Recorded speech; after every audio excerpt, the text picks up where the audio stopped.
So first things first, the video is based on the exceptional piece of work by Mr. Peter Watts, who penned down a short story from the perspective of John Carpenter's The Thing. I'll leave the links to Mr. Watts' article from Clark's World magazine and also a link to the audio file that narrates this short story. So yeah, the work is an autobiography of The Thing, and I'll be explaining the same to you here. I don't think I need to extend the intro, so let's just cut to the chase, shall we? But before we go into our explanation, we have a very small request. If you like our content, please support us by subscribing to our channel. This is a small click for you, but for us, it means a lot. Thank you. Let's begin.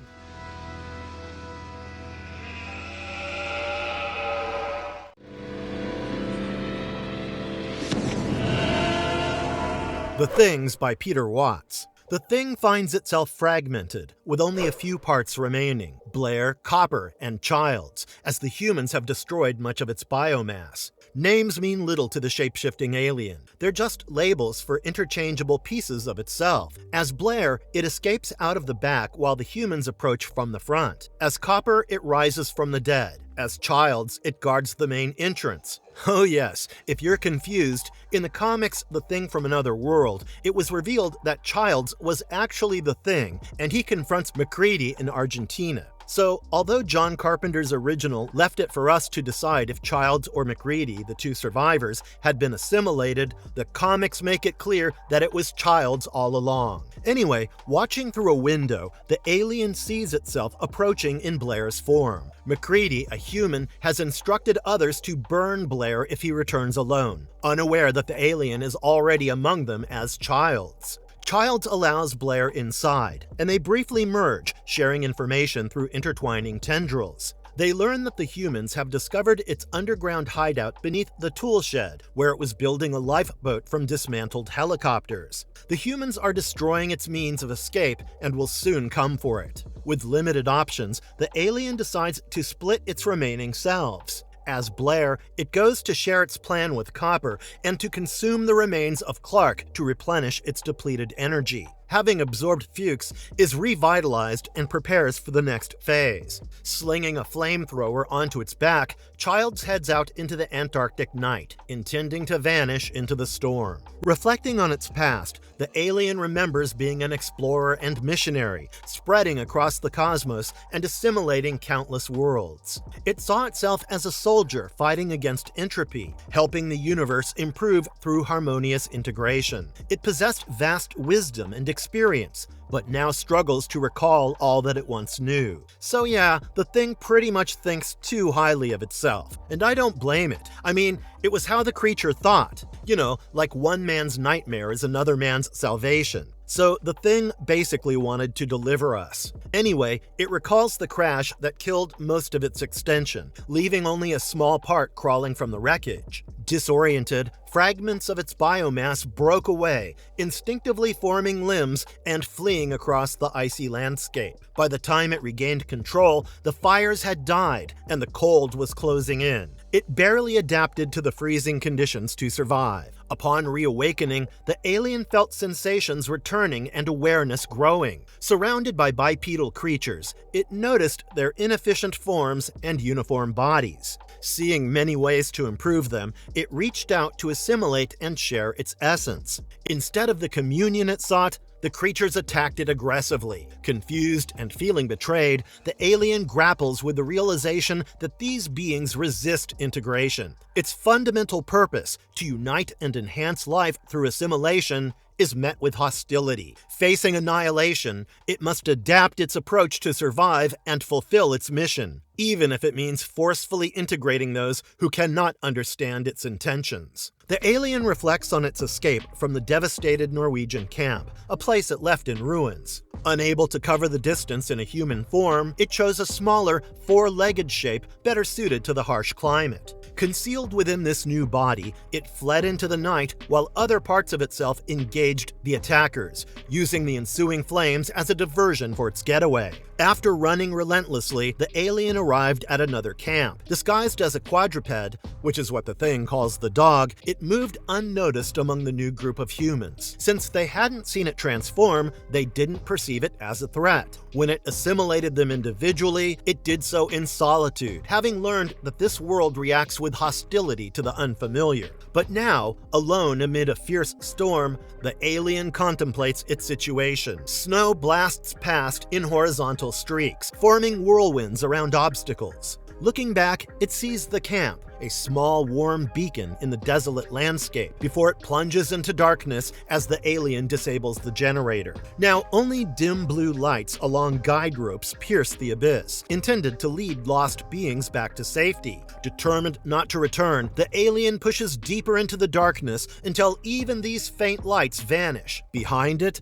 the distant shouts of angry and frightened men are carried by the wind. Elsewhere, disconnected parts of its biomass regroup into larger, more powerful forms for an impending final confrontation. The alien considers reuniting with these parts and chooses unity over fragmentation, and adding its strength to the coming battle. However, it decides on a different course and conserves Childs' resources for the future because the thing understands that the present offers only annihilation. Thinking about its prolonged existence trapped in ice, the alien recalls being unaware of how much time had passed until humans pieced together clues from the Norwegian camp and located the crash site. At that moment, it was masquerading as Palmer and joined the expedition undetected, allowing itself a faint glimmer of hope. But upon arrival, it discovered that its ship was no longer operational. It had become a fossil encased deep within the glacier. The enormity of the timescale weighed heavily on it. Countless eons had passed,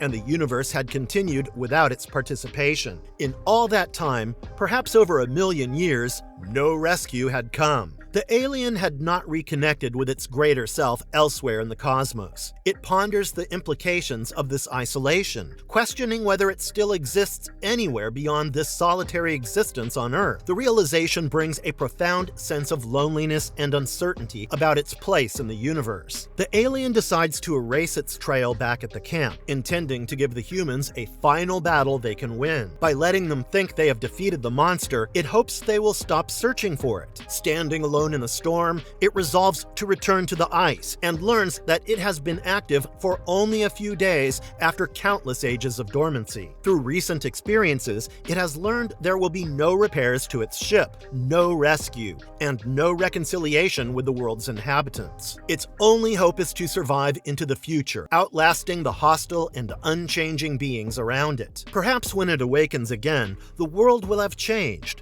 Accepting that it may be eons before it sees another sunrise, the alien recalls on a harsh lesson. In this world, adaptation provokes violence. It feels unnatural staying in its current form, which is so poorly suited to the environment that it requires layers of fabric to stay warm. Although it possesses many shapes within itself that could better endure the cold, like shorter limbs or better insulation, it dares not use them. Here, it cannot adapt, it can only hide. Puzzled, it wonders what kind of world rejects communion. For the alien, the ability to change and adapt is fundamental to life. It is survival itself. The process is deeper than intelligence or physical tissue. It's cellular and axiomatic. Moreover, communion brings pleasure, the joy of improving the cosmos through shared transformation. Yet the inhabitants of this world resist change, even while trapped in maladapted forms. Initially, the alien thought they might be starving, lacking the energy for shapeshifting in the icy wastes. Perhaps this area was a laboratory, an isolated corner where monomorphic shapes were studied in extreme conditions. After performing an autopsy, it considered that they might have forgotten how to change, with time and chronic starvation erasing that memory. Maybe their souls couldn't touch their tissues to reshape them. However, too many mysteries remain. Why did they inhabit these particular shapes that were so ill-suited to their environment? If their essence was disconnected from their bodies, What kept their flesh functioning? Most perplexing was how empty their forms felt when the aliens assimilated them. Accustomed to finding intelligence woven through every part of an organism, it found nothing to connect with in this world's mindless biomass, only pathways carrying orders and sensory input. Feeling isolated and confused, the alien grapples with the knowledge that its fundamental nature is met with fear and aggression here. Unable to engage in communion, it must conceal itself and wait, hoping that in the distant future, the world will become a place where adaptation and unity are embraced. The Thing looks back on its efforts to assimilate Earth's organisms through a process it calls communion,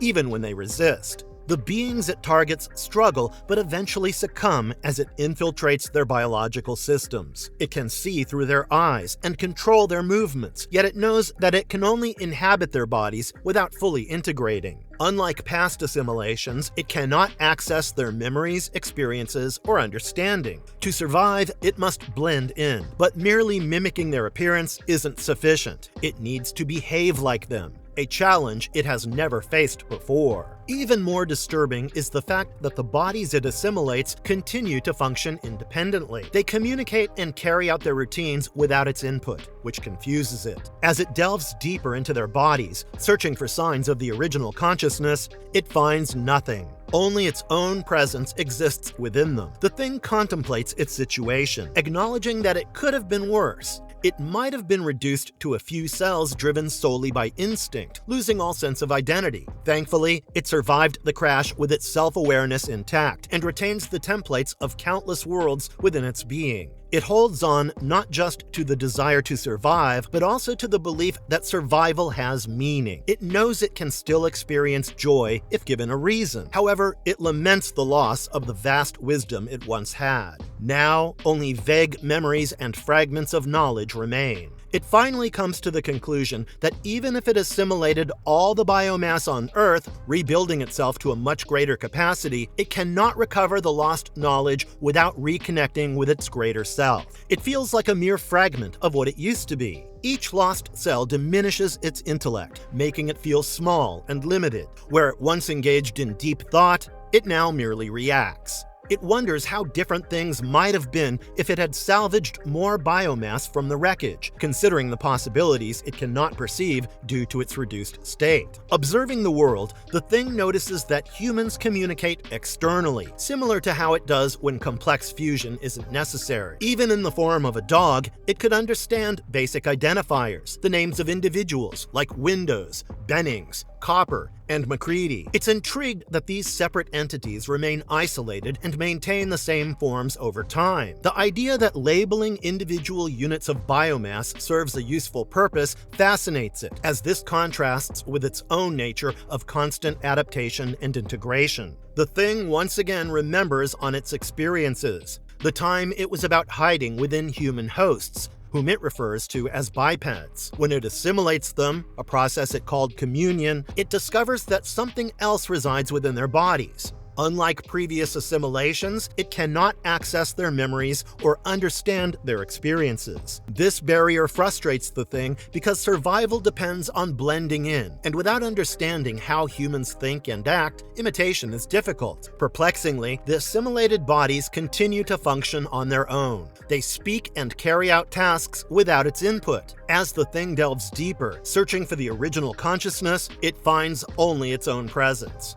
This is unsettling, as it's accustomed to fully integrating with hosts and controlling them completely. It contemplates that things could have been worse. After the crash, it could have been reduced to mere cells driven by instinct, losing all sense of identity. Fortunately, it retained its self-awareness and the templates of countless worlds. It still believes survival is meaningful and can feel joy if given a reason. However, it laments the loss of vast wisdom from other worlds, now reduced to vague memories and half-understood concepts. Observing humans, the Thing notices they communicate externally, using words and labels for individuals, names like Windows, Bennings, Copper, and Macready. This method of labeling individual units of biomass fascinates it, as it's accustomed to beings that remain separate and maintain the same forms over time. While in the form of a dog, it picks up basic terms and senses emotions, noting that the humans, or perhaps itself,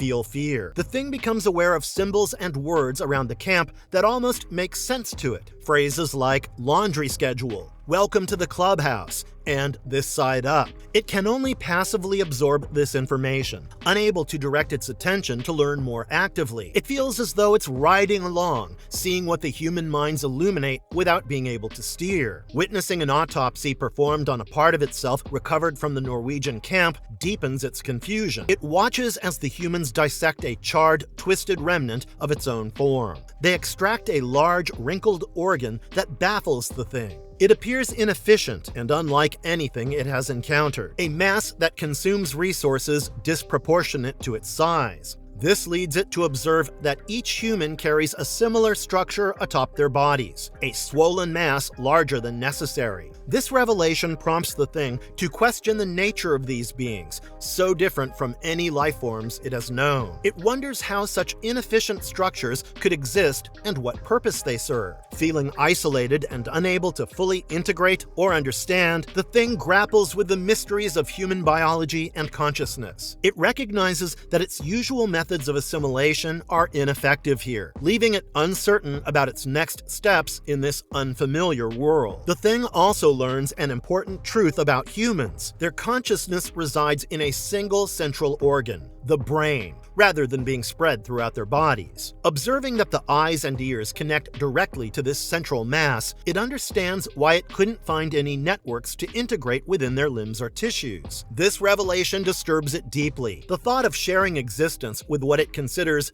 thinking cancer makes it feel nauseated. Acknowledging that mere concealment isn't always sufficient, it recalls frightening encounters with the humans. It remembers being sprawled onto the kennel floor, attempting to assimilate with the dogs while its own form split and transformed uncontrollably. It recalls being burned alive by Childs before it had taken its form, and the terror felt while hiding inside Palmer, feeling that the relentless flames would reach it. The image of Bennings, partially assimilated and stumbling through the snow only to be surrounded by men and set ablaze, lingers in its memory. The thing mourns the significant loss of biomass and the potential wisdom that could have been gained. The names of its lost forms, Bennings, Norris, Palmer, are irrelevant. What matters is the destruction of valuable experiences due to the humans' aggressive actions. It questions their motives. Why did they excavate it from the ice, transport it across the frozen expanse, and revive it, only to attack as soon as it awakened? If their goal was its destruction, why not leave it entombed in the ice? It views the humans' brains as encased souls, hidden within rigid skulls, anatomical barriers that complicate but do not prevent assimilation. The thing is confident that their bodily structures only slow down the process of communion, not stop it entirely. It senses itself gradually expanding, intertwining with Palmer's nervous system and infiltrating the conscious mind behind Blair's eyes. Despite setbacks and the hostility of this world, the thing remains determined. It reflects on the irony of beings who fear and destroy what they do not understand, yet inadvertently facilitate its spread by provoking its survival instincts. Feeling both revulsion and resolve, it continues to adapt and infiltrate, driven by its fundamental purpose to unite and evolve life forms. The thing contemplates the monstrous nature of the human's anatomy and their insisted consciousness. It recognizes that while their physiology poses challenges, it also presents opportunities for gradual infiltration. Every moment allows it to grow stronger and extend its reach. In the face of adversity, it remains steadfast in its mission, undeterred by the losses it has suffered. The thing wonders about its unusual predicament on Earth. Accustomed to fully assimilating other beings, it now finds itself sharing bodies with human consciousnesses, an experience it has never had before. This compartmentalization is unprecedented. It's used to merging souls, not cohabiting with them. It wonders what will happen when it confronts the human mind, the spark in the tumor, and questions who will assimilate whom. By now, it has taken the form of 3 men. The humans are growing suspicious, but they haven't yet learnt the extent of its infiltration. Even the minds within the bodies it occupies are unaware of its presence. The thing is grateful that certain universal rules remain constant. All souls, no matter their form, operate through electrical impulses. Human memories take time to form, passing through filters that sort noise from signal. By introducing bursts of static, it can erase these memories before they become permanent, ensuring the humans forget any instances where something else controlled their actions. Initially, the thing only took control when the humans were asleep, during periods filled with dreams and nightmares, unreal images that flowed without sense. These times of dormancy were safe for it to emerge. However, the humans soon stopped dreaming. They remained awake, eyes fixed on shadows and each other. Individuals who once spent time alone began gathering together, abandoning solitary activities for group vigilance. The thing hoped they were uniting in shared fear and might finally accept assimilation or communion. But instead, they became more distrustful, turning against anything unseen and even against each other. As it inhabits Childs' body, the thing feels its extremities numbing and its thoughts slowing due to the cold. It hasn't been Childs for long. Nearly half of this body remains unassimilated. It estimates it has an hour or two before needing to melt into the ice to survive. To prevent freezing, it focuses on producing antifreeze within its cells. The weight of the flamethrower it carries pulls at it, making movement slightly unbalanced. Despite the dire situation, the thing finds a certain peace in the solitude of the storm. There's been so much to absorb and so little time to process it all. Hiding within human forms requires intense concentration, and under the constant watch of the humans, opportunities for assimilation were brief, barely enough to exchange memories. Expanding its own consciousness was impossible under such scrutiny. Now, with nothing left to do but prepare for oblivion, it reminisces about the many lessons it hasn't had the chance to learn. The thing ponders MacReady's blood test, a method designed to reveal imposters by identifying alien cells. It's perplexed that the test functions at all, as it contradicts its fundamental understanding of biology. This inconsistency leads it to question whether the test is impossible or if its own beliefs are flawed. Noticing that the humans are not changing forms or embracing assimilation, what it calls communion, but are instead becoming more fearful and suspicious, the thing figures out that they are unwilling to unite. They're only looking for an external enemy.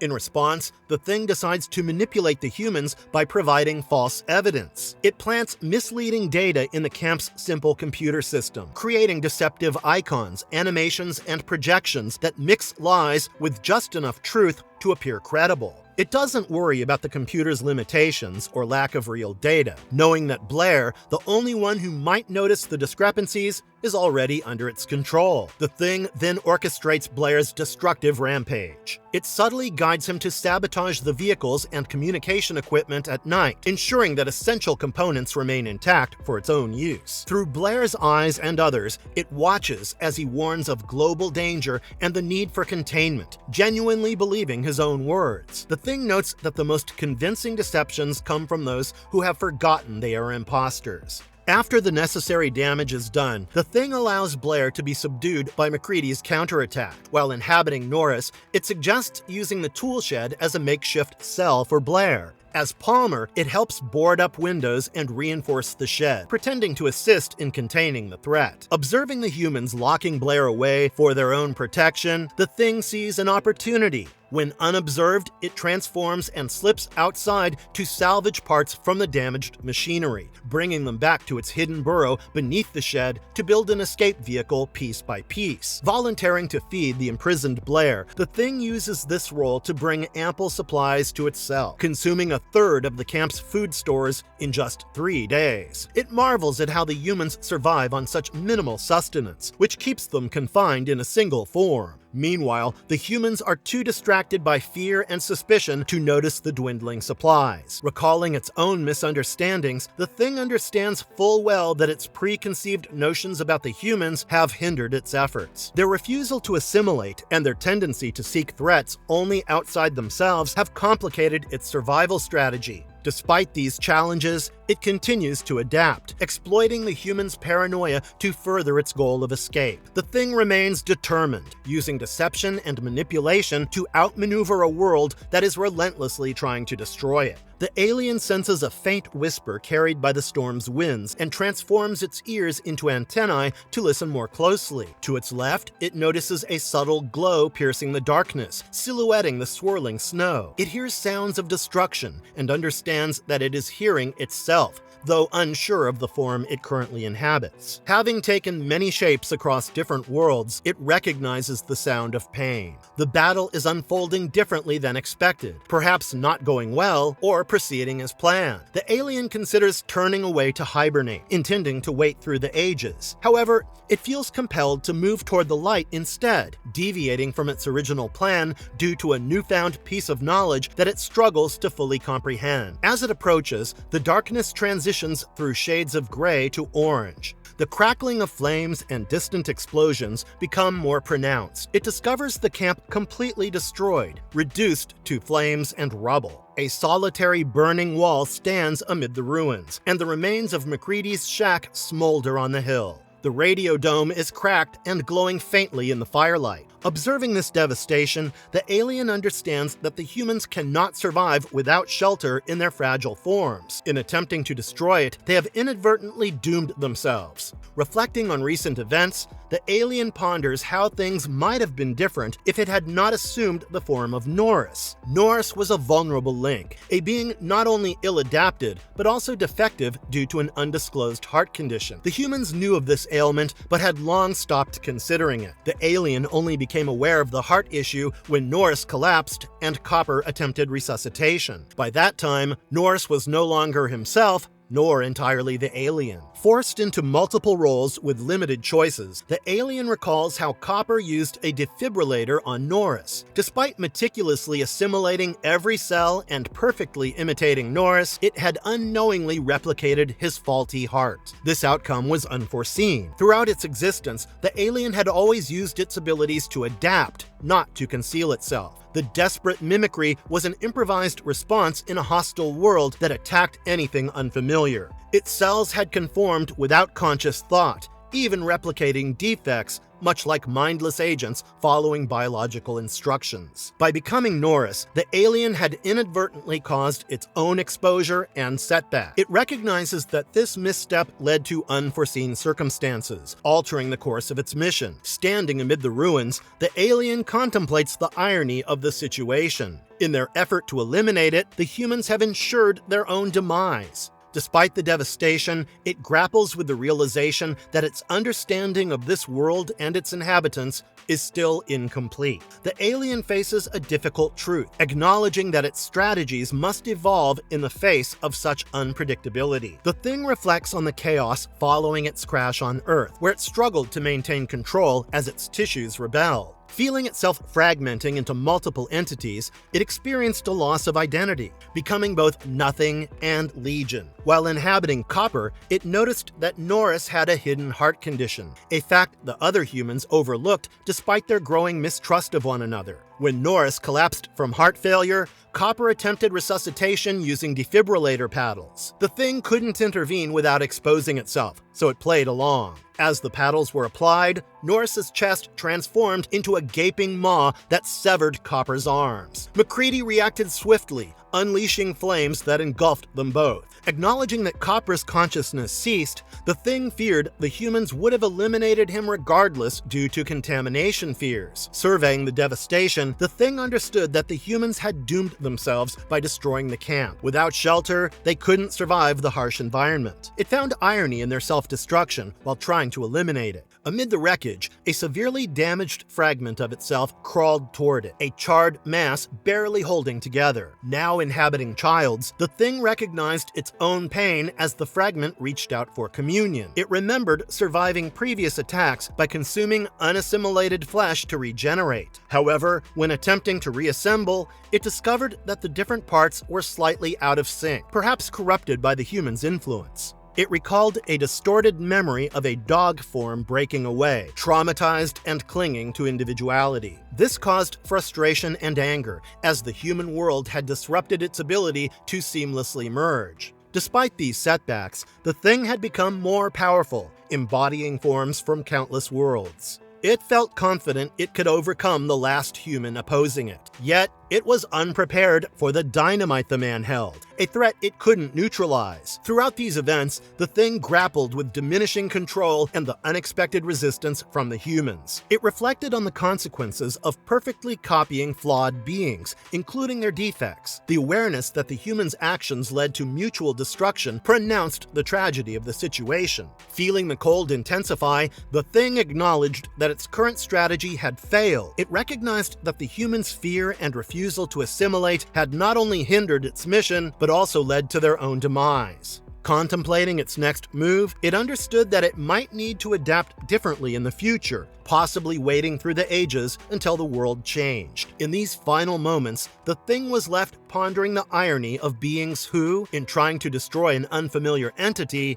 ultimately destroyed themselves. It faced the harsh truth that its understanding of this world was incomplete, and that its usual methods were ineffective against such unpredictable and self-destructive creatures. The Thing is overwhelmed by pain, fear, and the stench of burnt flesh, its consciousness muddled and thoughts scattered. While inhabiting Childs, it ponders the question, who assimilates whom? As the storm calms, it recalls a test that exposed its true nature. The human consciousness inside, what it refers to as the tumor, turns inward, labeling the Thing as a parasite and monster. The Thing now knows that the human knows even less than it does. Childs' mind lashes out with violent accusations, words filled with hostility that the Thing doesn't fully comprehend. It senses aggression and references to violation, but can't grasp the deeper meaning. Before it can seek clarification, Childs' awareness fades, leaving the Thing alone in the aftermath. Thinking about the humans, the Thing notes that while they assign meaningless names to interchangeable bodies, one name holds significance. MacReady. He was always the leader, a concept the Thing finds illogical. It cannot understand why humans don't see the danger in their hierarchical systems. Centralization creates vulnerability. A single fatal injury can eliminate a leader, yet they persist with this fragile structure. Despite attempts to undermine him, including planting false evidence and the others turning against him, MacReady remained in control. He always possessed weapons and the determination to destroy the entire camp if necessary. When Clark tried to stop him, MacReady killed him with a single shot to the brain, the kill spot. The Thing remembers when Norris's body fragmented, each piece instinctively trying to survive on its own. MacReady was the one who eliminated these escaping parts. Confident in its ability to mimic, the Thing underestimated MacReady's next move. He restrained everyone, including the Thing, multiple times without fully understanding it, and announced a test. Forcing Windows to collect blood samples from each person, MacReady heated a wire to apply the blood. He believed that human blood would remain inert, while the Thing's blood would react defensively. Understanding that humans had forgotten their own potential for change, the Thing saw why MacReady thought his plan would work. It almost felt pity for his narrow perspective. However, the test posed a real threat. The Thing reflects on the irony that humans, who once had the ability to adapt, now see change as something alien and dangerous. Throughout this ordeal, the Thing grapples with the complexities of human behavior and their rigid social structures. It's baffled by their insistence on individuality and their fear of assimilation. The violent emotions directed at it are confusing, and the human's unwillingness to embrace change or unity is frustrating. The Thing recognizes that despite its efforts to survive and integrate, the unpredictability and self-destructive tendencies of the humans present significant obstacles. Alone in the quiet after the storm, it contemplates the challenges of existing in a world that rejects its very nature. The alien contemplates how humans would react if they learned that everyone in the room was a shapeshifter like itself. MacReady devises a blood test to reveal imposters among them. Confident that the test will expose the universal ability to change, the alien is shocked when Windows, MacReady's, and Clark's blood show no reaction. When Copper's blood reacts slightly, the men dismiss it, possibly blaming MacReady's shaky hand. They remain skeptical about the test's validity. Disguised as Childs, the alien feels hopeful. Since assimilation takes time, and it has only recently begun merging with Childs, the test shouldn't reveal its presence yet. However, it has fully assimilated Palmer over several days. When Palmer's blood reacts violently, screaming and leaping away from the heated wire, It exposes the alien's true identity. With no other options, the alien tries to blend in and avoid detection. Now aware that it has been mistaken about everything, the alien worries about its misconceptions. It had believed that the ability to change and assimilate was universal across all life forms. It theorized that Earth's organisms had forgotten how to change or were manipulated into rejecting it. Now it understands that Earth's biomass cannot change and never could. This revelation makes sense of MacReady's test. The human's blood doesn't react because they are incapable of transformation. Accepting this unsettling truth, the alien says goodbye to its previous forms, Blair, Copper, and its own flawed beliefs, and resets its shape back to child's. Emerging from the storm, it seeks to make sense of its new understanding. It spots a figure moving near the flames and recognizes MacReady. They regard each other cautiously, keeping their distance. Inside the alien, colonies of cells shift uneasily as it feels its tissues redefining themselves in response to this new knowledge. Holding the flamethrower, the alien believes it has the upper hand. MacReady seems indifferent, but the alien knows he must care. It finally gets it that on Earth, tissues and organs are permanent and predetermined, not temporary alliances that can be reshaped. This fundamental difference explains the humans' fear and hostility toward it. Their inability to change makes assimilation impossible and turns the alien's nature into a threat. Faced with this profound misunderstanding of Earth's life forms, the alien contemplates its next move. It now grasps that assimilation, what it calls communion, is alien to this world, and the humans will never accept it. In a place where change is impossible and its very existence is seen as monstrous, the alien must decide how to proceed amid inevitable conflict. It reflects on the irony that in trying to unite with the humans, it has only provoked fear and aggression, leaving it isolated in an unchanging world. The alien contemplates the immutable nature of Earth's life forms, noting that each cell has a fixed function with no capacity for adaptation. Unlike the interconnected organisms it's accustomed to, Earth's beings exist as isolated entities, many small things rather than parts of a greater whole. This lack of plasticity means they simply wear out over time, fighting desperately to extend their singular lives. Reflecting on its experiences inhabiting human bodies, the alien recalls the physical frailties of Copper's aching joints, Blair's bent spine, and Norris's weak heart. The thing thinks to itself that humans are not designed to endure. Without the ability to adapt or engage in communion,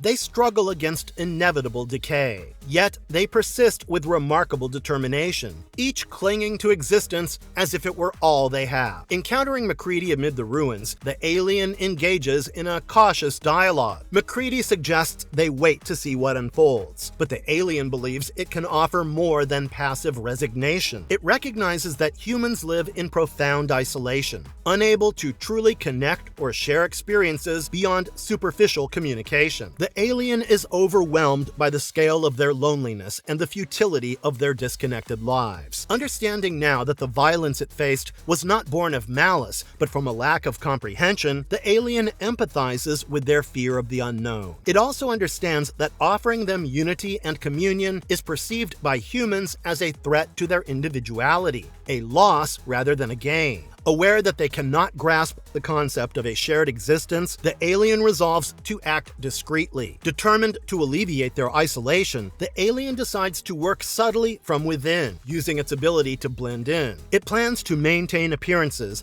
and influence change behind the scenes, hoping to prepare humanity for eventual integration into a greater collective. The alien accepts that this mission will be challenging, as humans are unlikely to embrace such transformation willingly. Concluding that it must take decisive control to end their solitude, the alien is prepared to impose communion upon humanity for their own benefit. Acknowledging that they may resist and misunderstand its intentions, it's committed to saving them from perpetual loneliness. The alien accepts the burden of this task, intending to unify them into the greater whole, even if it means acting against their immediate wishes. And that, my friends, is pretty much the end of this magnificent piece of work by Peter Watts. Narrates, which made him the 2010 BSFA Award finalist and Shirley Jackson Award winner. The next year, in 2011, he became the Hugo Award nominee, the Locus Award for Best Short Story finalist, and the Theodore Sturgeon Award nominee. As I mentioned at the beginning, I'll be leaving the links to Mr. Watts' article from Clark's World magazine and also the link to the audio file. Oh, and if you have any suggestions for this video,